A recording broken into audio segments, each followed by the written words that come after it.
Let's talk about the Western faith of Judaism. Here we're starting with the symbol of Judaism, which is a six-pointed star, the Star of David. King David will be a very important figure in this tradition. There are a lot of stories that we find in Hebrew scriptures that also show up in other traditions like Christianity and Islam. One of them is about Adam and Eve in the Garden of Eden. So, in that story, God provides a garden for the first two humans, Adam and Eve. You can see depicted there. And it's a paradise. There's only one rule. There's one tree that Adam and Eve are not to eat from. And you know human nature. When you are told not to do something, that's when you want to do it most. And so eventually they both eat from this tree, the tree of knowledge. On one account, they are tempted by the devil, who takes the form of a serpent, of a snake. Eve is tempted first, and then Adam is tempted, and they lose their innocence and are kicked out from the Eden, and all of humanity is bears the stain of this sin. Some call it original sin. Here we have another artist renditions of another story, Noah and an ark. So in this story, God communicates with a man named Noah and says, Noah, I'm going to make it rain for 40 days and 40 nights and flood the world because of the wickedness that has run rampant in this world. Noah at first doesn't want to do it, thinks it's too big a job, but eventually builds this ark, this giant vessel, and it's large enough because it's supposed to house his family as well as all the animals in the world in pairs, one male, one female, to repopulate the earth after the flood. They made a Hollywood movie about this story, and here is a scene from it with Russell Crowe, who played Noah. One of the most central figures in Judaism is Abraham. And in fact, some refer to Judaism, Christianity, and Islam as Abrahamic religions because Abraham plays a central role in all of their sacred texts. Abraham is believed to be the father of a great nation and had a special relationship with Yahweh, with God. So here's just those three stories I mentioned: Adam and Eve, the Great Flood, and this last one. God has a special relationship with Abraham, and a covenant is created between them. A covenant is a bond or a promise. He promised Abraham he'd be the father of a great nation, and that he would have many descendants who would be blessed. And some of those descendants today are the Jewish people. One of my favorite, one I think is most interesting stories about Abraham in these texts is one about Abraham and his wife Sarah. So it turns out Sarah was getting older. She wasn't able to have children. She was barren. And God promises that Sarah will be with child, but she's getting older and older, and Abraham and Sarah are skeptical. But God says he took him, that is Abraham, outside and said, now look toward the heavens and count the stars, if you are able to count them. And he said to them, so shall be your descendants, or as it says there, so shall your descendants be. That's in a book called Genesis. So here's a painting of Abraham counting the stars. And even though God makes this promise, human beings have this tendency to be extra worried and not believe and not have faith. And so even though God promises that Sarah will be with child, some time goes by, and Abraham ends up having a child with another woman, sort of a handmaiden of sorts, named Hagar. And Abraham has a child with this woman Hagar, and the name of that child is Ishmael. So that's Abraham's older child. And then God comes through. Sarah becomes pregnant and has a son named Isaac. So Ishmael and Isaac are brothers. That's an important relationship. Ishmael, the older brother, Isaac, the younger brother. But Isaac is the one who is a descendant of Abraham and Sarah. Here is a family tree of a lot of the central figures in Judaism. A lot of men are on this tree, and that's emphasized because this is a patriarchal religion where the tree runs through the line of the father, from father to son. And you can see it starts there with Adam, the first man, and his partner Eve. Adam and Eve have children, including Cain and Abel, who are brothers. Adam and Eve have other children, including a son named Seth. And Noah, it's believed, is a descendant of Seth. Wherever you see a red arrow on this family tree, that's to indicate that there are multiple generations. So Seth is directly below Adam. There's no red arrow because Seth is a direct descendant, the son of Adam. But Noah is not the son of Seth. There were some generations in there. Then after Noah, there's more generations, and then you have Abraham, who's a descendant of Noah, who's a descendant of Seth, a descendant of Adam. And you can see there, Adam had children with Hagar on the left and Sarah on the right. Ishmael is not in this line, this patriarchal line in the story of Judaism. He is off there to the left, Ishmael. A son of Abraham and Sarah, as I said, is Isaac. And Isaac had a son named Jacob. Jacob is also known as Israel. And Moses, another important figure, is a descendant of Jacob. Another son of Jacob is Joseph. And Joseph has an interesting story. There's even a Broadway musical by Andrew Lloyd Webber, the guy who did Cats, about Joseph and the amazing Technicolor Dreamcoat. But we continue down the line of patriarchy. Another son of Jacob was Judah, and then we have more generations. Eventually we have David, King David, the greatest king in this line. And we also have King Solomon. David had a son who also became a great king, Solomon. But David is known as the greatest king. David really wanted to build a temple to God, but God forbid it. And so it was his son Solomon that built the temple. And the reconstruction of Solomon's temple, one wall of it still stands today, the Wailing Wall. We'll talk more about that. More generations after Solomon, and then you've got Joseph. And Joseph was married to Mary, and Mary is the mother of Jesus. And Jesus, of course, is a central figure in Christianity, but of course is a part of the tradition, not as the Son of God in Judaism and Islam, but a part of the story nonetheless.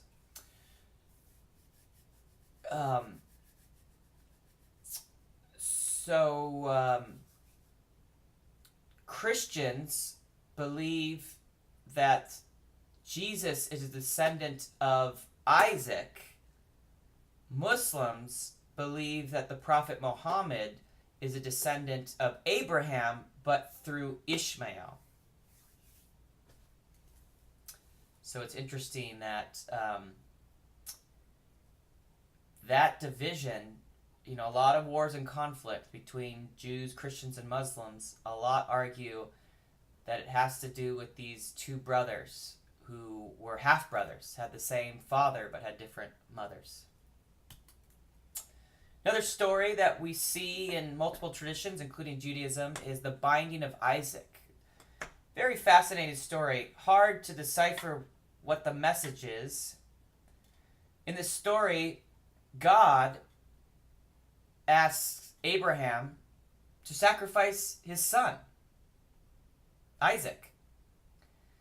And imagine what this father's going through. Oh my gosh, you're torn. You're like, on the one hand, God's commanding you to do something. If God asks you to do something, you do it. But on the other hand, this is your son, so how could you do it? And Abraham is just torn. Is really has a tough time making this decision, but eventually decides God is wise. God has a plan, and he's got to go with the will of God. And so he's ready to sacrifice his son. You can see there in the painting. It's a painting by Rembrandt, I believe, that he's ready to do it. And then right before he's about to put the blade to the neck of poor Isaac, an angel comes in and says, stop, wait. God does not want you to sacrifice your son. Instead, sacrifice this lamb. You can see that lamb there kind of in the background, and that's what they did. There are mixed interpretations of this. On the one hand, is this a really kind of not fun test? Was this like God was just testing the faith of Abraham? It's Abraham passes the test, but it just seems cruel to put someone through that. So that means that Abraham has to go for the rest of his life thinking, I have it within me to kill my son. I could do it if I was asked. It's kind of psychologically damaging. But a more charitable interpretation of the story is that at the time the story was written, there was some rampant human sacrifice. It was part of the cultural norm that human sacrifice happened. And this story is actually a criticism of that human sacrifice, because it brings up the issue of human sacrifice, but then at the end doesn't go through with it. So the message is it's something that we shouldn't do. It's prohibited. Another interesting side note, if you look at the Islamic tradition, if you look at the Quran, the central text in Islam, there's a story just like this, but instead of the binding of Isaac, it's the binding of the other brother, Ishmael.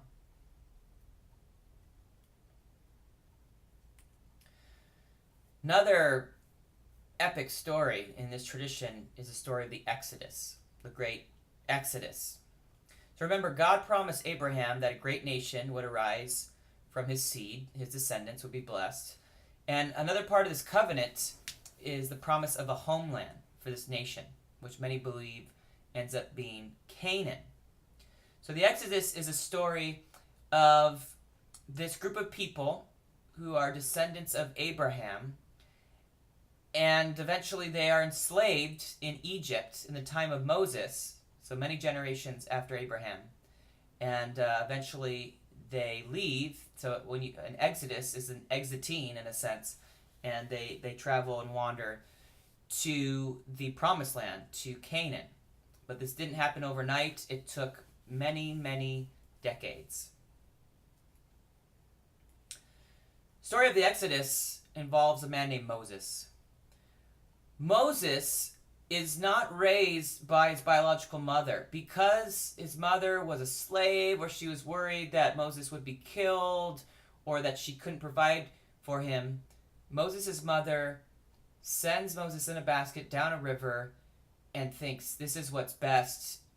If I don't do this, he's going to die. He's in danger. So Moses isn't raised by his people, who are known as the Israelites.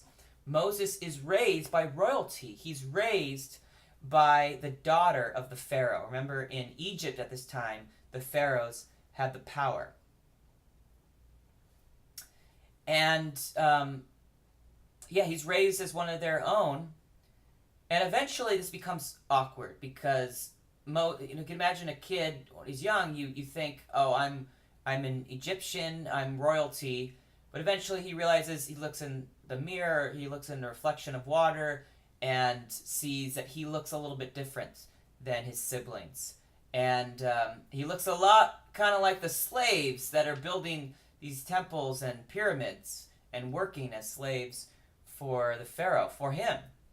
And eventually, when he reaches maturity, he sees this slave being mistreated, being beaten and whipped by one of the soldiers of the Egyptians. Something in him snaps, and he intervenes. He defends the slave, and in some version of the story, he kills the Egyptian who's whipping the slave, and that's kind of the tipping point where he reclaims his heritage of he's an Israelite and not an Egyptian. And so the Pharaoh is in a tough place because this is his, stepson that was raised by his daughter, and he loves this man, but he sees this as a problem because Moses is now a liability. And so if it were anyone else, Moses would be dead, he'd be executed. But the compromise that's reached is Moses is going to be exiled. He won't be executed, but he has to leave. And so that's what happened. Is Moses is exiled. He's forced to leave the Egyptian kingdom, and he's sent to the desert, exiled to the desert. And Moses remains there, not for a week, not for a year, but 40 years. And we'll see that number 40 shows up a lot in this scripture. So while Moses is wandering in the desert for 40 years, he has a vision of God. So the story of the burning bush. Moses sees a bush on fire, but something strange is the bush is burning, but it remains unharmed. It remains unscathed. And Moses hears the voice of God. And God commands Moses, you have to go back. You have to go back to the kingdom, go back to the Pharaoh, and you have to free your people. You need to liberate them from slavery. And this is my message for you. And it's a commandment. Go back to Egypt. Lead the Israelites out of slavery. So as I mentioned before, one of the names for God in this tradition is Yahweh. YHWH is how it's spelled sometimes. How you get to Yahweh is if you look at the Romanization, if you look at the Roman... Roman is a language. Italian's obviously related to that. Latin's related to it. And then Hebrew was also a language that was used at that time. If you take the name for God in Hebrew, Hebrew doesn't have a vowel. Ancient Hebrew has no vowels. And so if you Romanize those into the letters that we know, you get YHWH. Some believe that even pronouncing it is blasphemous. So I should make a note of that. So now Moses heads back to Egypt, and he confronts the Pharaoh. But this has been 40 years, so the Pharaoh that ousted him has passed. There's a new Pharaoh, and it's his brother. It's the brother that he knew and loved growing up, and now he has to face his brother and say to this new Pharaoh, his brother, I've been commanded by God. God says, let my people go. Let the slaves go. And if you don't, there will be consequences. Of course, the Pharaoh says, no. Bad idea when God's on the side of the other guy. Moses eventually gains the release of the Israelites, but it is no quick, easy task. The Pharaoh keeps saying no, and one by one, the wrath of God comes down upon the Pharaoh and upon the kingdom in the form of the 10 plagues, which includes the water turning into blood, frogs everywhere, lice or gnats invading in droves, more insects, flies, or some say beasts in some versions of the story. The livestock gets sick. People get unhealable boils on their skin. Hail comes down from the sky mixed with fire. Locusts are released in droves. There's darkness. And after all of this, Moses is saying, you can see God's on my side. We can stop the madness. All you have to do is let my people go, free the slaves, and this will end. And the Pharaoh, being the arrogant man that he was, says no, even after all this. And then we have the 10th and final plague, which is the death of the firstborn of all humans and even animals who don't have marked doorposts. So Moses tells his people to mark their doorposts, mark their doors with the blood of an animal. And the angel of death skipped those homes with those marked doorposts with the blood of a lamb. The angel of death passes over those homes, and there is a yearly ceremony, a yearly holiday called Passover to remember that plague. Here's just kind of a funny image with like a religious party has masks with each of the plagues. Some of them are hard to create a mask for, but man, that firstborn in the bottom left, that one's pretty dark. I think my favorite is the hail and the fire. That's kind of cool looking. Lice looks pretty weird. Yeah, so I mentioned Passover. So Passover is the final meal that the slaves, the Israelites, had right before they had to get out of Dodge, where they had to leave the Pharaoh's kingdom, leave Egypt. So the name Passover is because the angel of death passes over, doesn't kill the firstborn of the slaves of the Israelites, but the firstborn of all of the Egyptians and even some of the animals. And guess what? Yes, the Pharaoh himself had a firstborn, and he died because of this 10th plague. So the Passover is a meal too. During that holiday, that remembrance of this, there's a meal, and there's components that I want you to remember, which includes lamb. Lamb is served because the blood of the lamb was used to mark the doorpost. There are bitter herbs that are served with the meal. Bitter because it was a bittersweet moment. It was bitter because of all the destruction and death, but sweet because there was liberation. And the third part that I want you to know about, it's not the only, there's not necessarily only 3 parts of this meal, but the third part I want you to know about is the bread. The bread is unleavened. So even today, but especially back then, if you're going to make bread, it took time, and you needed the bread to rise. You needed the yeast to do its thing, and as a result, the bread would rise over time. But there wasn't time to let the yeast rise, and so people ate bread before it rose, and it was unleavened. And so that's why you see that kind of flat bread that's not particularly tasty, but that's a part of this meal. So then the Israelites, led by Moses, are ready to depart. They leave the Pharaoh, they leave the soldiers, they leave Egypt, and they head to the desert. And there is this sea, by some counts it's the Red Sea. Some scholars will say, no, that's a misnomer. It should be the Reed Sea, and people mix that up. The Sea of Reeds, Yam Suf. And it's in the way. And the Pharaoh, still out of vengeance and anger, is after these people, chasing them with his soldiers. They're on their tail. This sea's in the way, and so we have a miracle. Moses, with the help of God, parts the Sea of Reeds, and he, along with the Israelites, are allowed safe passage to the other side of this sea. The soldiers chasing after them have not so lucky a fate. The waters recede after the Israelites are safe, and the soldiers drowned. The Egyptian soldiers drowned in the Sea of Reeds. So now the Israelites are in the desert. They're away from the city, the kingdom of Egypt. They're in the desert, and there Moses goes up to Mount Sinai and receives the moral law, the 10 Commandments from God. And we have the scripture to back this up in Exodus chapter 20, book 20, and the book of Deuteronomy. There are different commandments in these traditions. So if you look at the 10 Commandments in the Christian Bible and you compare them to these, there are discrepancies. But here are the one version of the 10 Commandments.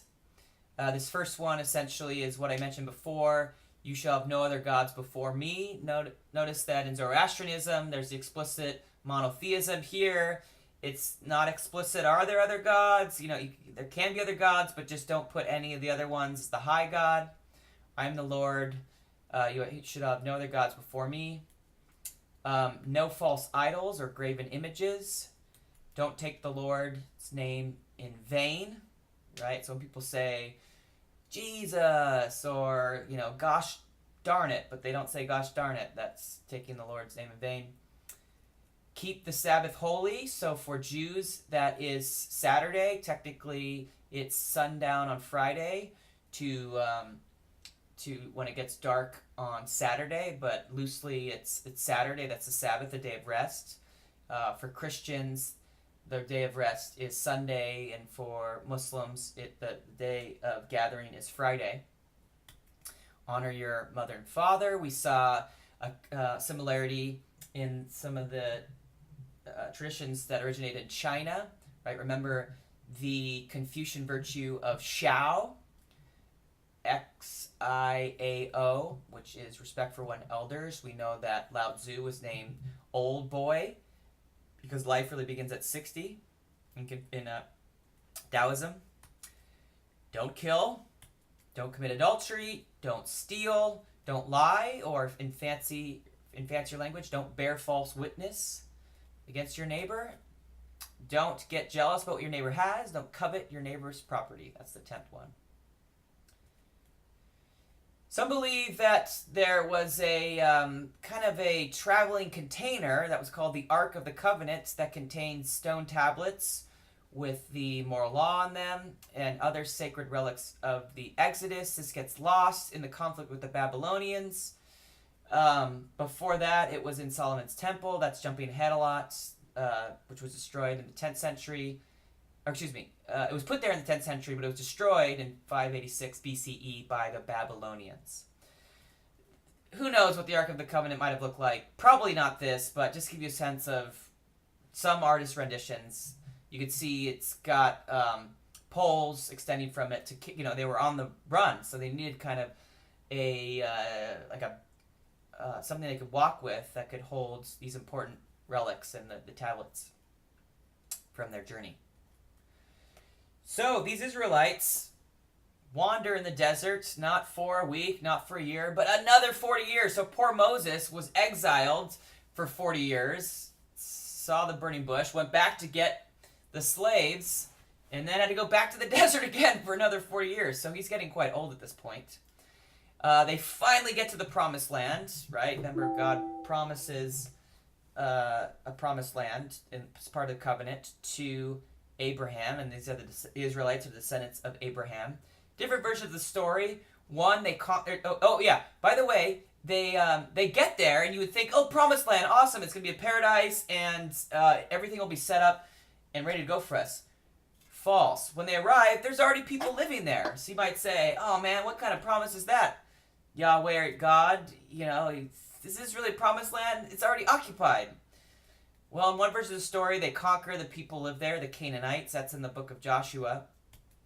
And in another, they live together, maybe peacefully, or perhaps they're subject to them. So maybe not slaves, but again, they're not the ones with the power. So we'll end this section, this part of our lecture on Judaism. Let me just mention these rituals. Keeping the Sabbath, so that's one of the 10 Commandments. Some of the rules based around that of rest is you're not allowed to work, you're not allowed to use devices that run on electricity. So a lot of Jews won't drive a car because you're not supposed to ignite a flame. And when you turn your car keys, the spark plugs, the ignition, it's like lighting a flame. But really, they generalize to electricity, so an electric car probably wouldn't cut it either. And you're also not supposed to work if you are conservative or Orthodox. And then circumcision. Technically, circumcision actually predates Judaism. There are records of circumcision, so that's the severing of the foreskin of male genitals. Predates Judaism. However, Jews adopted circumcision as a sign of the covenant. So many, if not all, Jews are circumcised, and there's a ritual of circumcision with called a bris, where young infants are circumcised, and a special Jewish clergy person performs the bris, and that's a moil. All right, so we'll pause it there, and we'll do more on Judaism next time.